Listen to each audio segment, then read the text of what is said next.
There are places you can find on Google Maps, but no one has ever set foot there.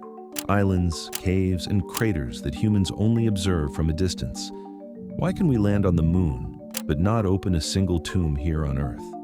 Why do some places become hellish, while others are treated as sacred no-go zones? From North Sentinel Island, where time has stopped, to the tomb of Qin Shi Huang, sealed in silence for 2,000 years, these 7 places aren't just coordinates on a map. They mark the one frontier humanity still can't cross, the limits of ourselves.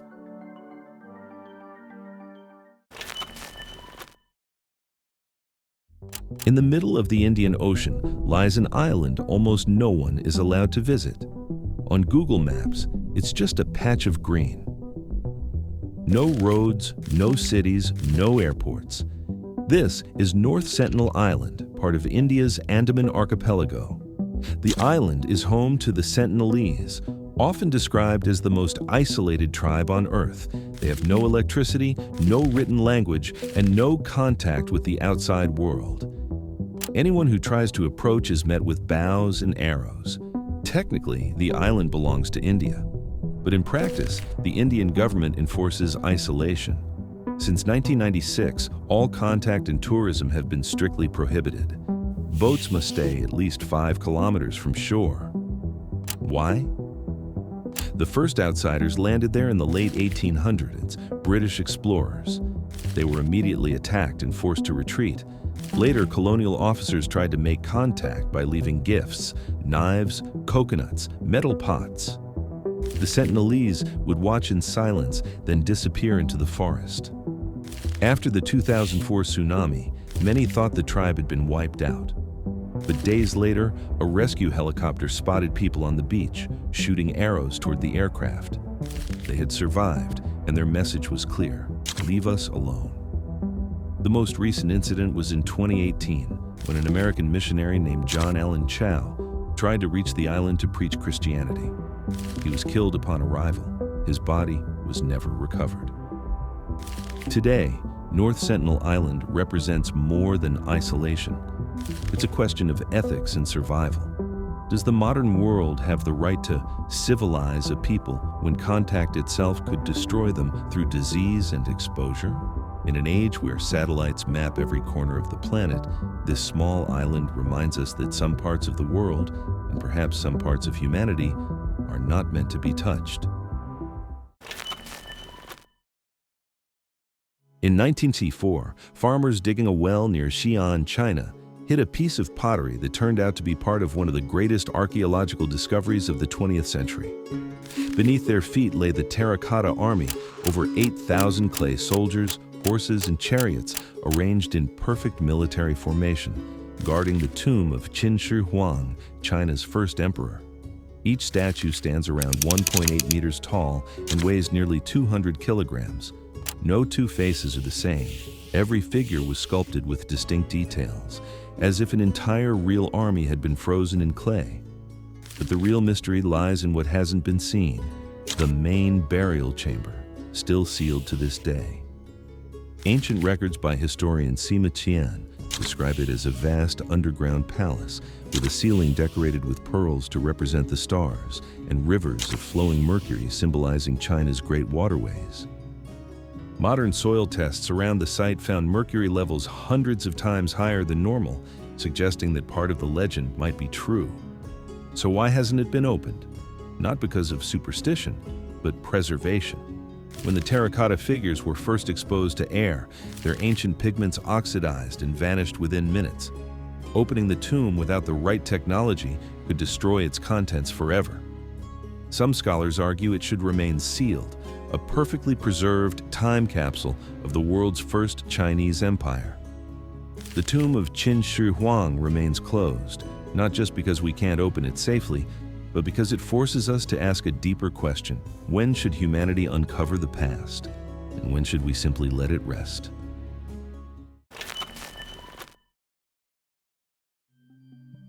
About 35 kilometers off the coast of Brazil lies a small island that looks peaceful from above. No people live there, no tourists visit, even fishermen stay far away. It's called Isla da Queimada Grande, better known as Snake Island. The name sounds exaggerated, but it's not. According to Brazil's Institute of Biology, there may be one venomous snake per square meter. The dominant species is the golden lancehead viper, Bothrops insularis, one of the most venomous snakes in the world. Its venom can melt flesh and stop a human heart in minutes. Cut off from the mainland for thousands of years, these snakes evolved in isolation. With no mammals to hunt, they adapted to catching migratory birds that pass overhead. Scientists believe the island once connected to the continent until rising sea levels trapped the snakes there. To survive, they developed more potent venom, a perfect case of evolution under pressure. Today, the Brazilian Navy strictly prohibits entry. Only researchers with government permits are allowed, accompanied by doctors and anti-venom. Local legends tell darker stories of smugglers or lost sailors who never returned. But the scientific reality is simpler. The island is an ecological anomaly, a closed system where one species dominates completely. Ilha da Queimada Grande isn't just a symbol of danger. It's a reminder of what nature becomes when left entirely to itself, beautiful, balanced, and utterly uninhabitable for us. In September 1940, in southern France, 4 teenagers and their dog stumbled upon a small hole in the forest. They climbed down with a flashlight, and what they saw changed archaeology forever. Bulls, horses, deer, bison, lines, spirals, and abstract symbols, painted with natural pigments, red from iron oxide, black from charcoal, yellow from clay. They had discovered the oldest known art gallery in the world, the Lascaux Cave, its paintings dating back more than 17,000 years. For modern humans, these weren't just drawings. They were signs of symbolic thought, the moment humans began using images to express ideas, power, fertility, spirit, and life. No one knows exactly why they were painted. There's no written record, no clear meaning. Archaeologists can only guess: a hunting ritual, a memory, a prayer. But what's certain is that these walls prove something timeless. Creativity existed long before civilization. After its discovery, Lascaux became a global attraction. Thousands visited every year. But within 15 years, the cave's walls began to decay, covered in moss, algae, and mold caused by human breath, light, and carbon dioxide. In 1963, France closed the cave completely. Today, only a few scientists are allowed inside, while visitors explore exact replicas, Lascaux the Conant and the Third, built with laser mapping and 3D reconstruction.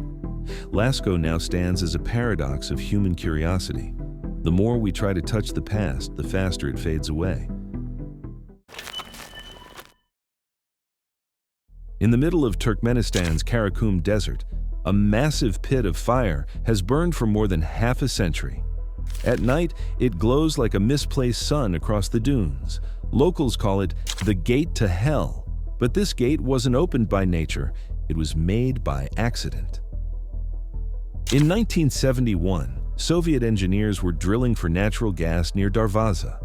They accidentally hit an underground methane pocket, causing the ground to collapse and form a crater 70 meters wide and 30 meters deep. To prevent toxic gas from escaping, they set it on fire, expecting the flames to die out in a few days. They never did. Decades later, the crater still burns, fed by a constant leak of methane from below. No one knows how deep the gas reservoir runs, but it's enough to turn a technical error into an unintentional national landmark. Today, the Darvaza crater draws thousands of tourists each year, despite being surrounded by hundreds of kilometers of desert.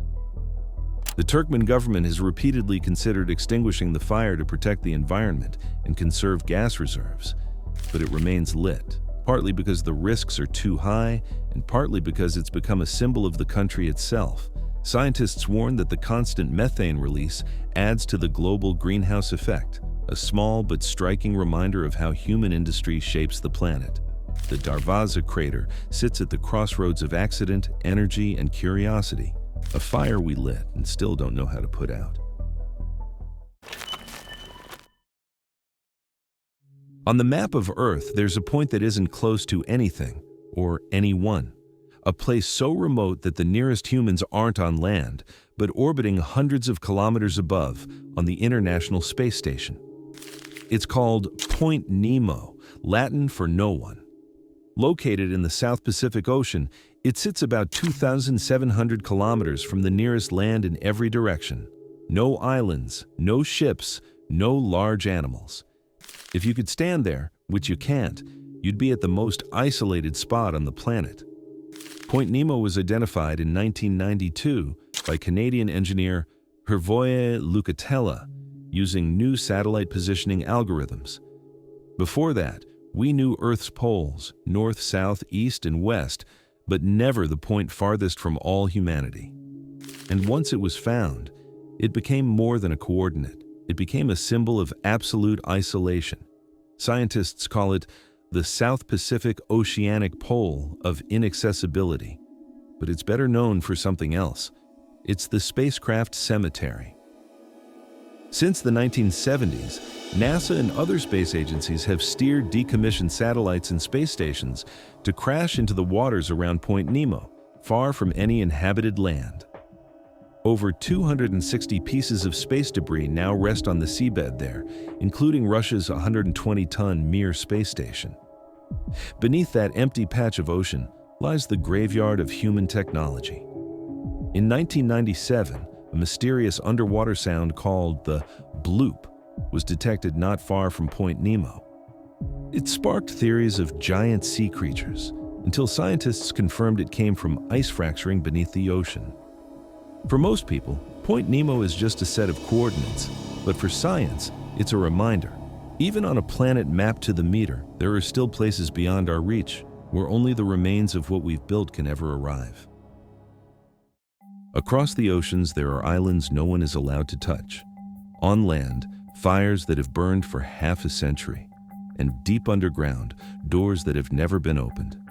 From North Sentinel Island, where the modern world stops at the shore, to the tomb of Qin Shi Huang, sealed for over 2 millennia. From Lascaux Cave to Point Nemo, Snake Island, and the Darvaza crater, each place carries a story humanity has learned not to disturb. This isn't just a journey through 7 locations. It's a journey through the 7 limits of human reach, where knowledge, ambition, and curiosity all meet the silence of time.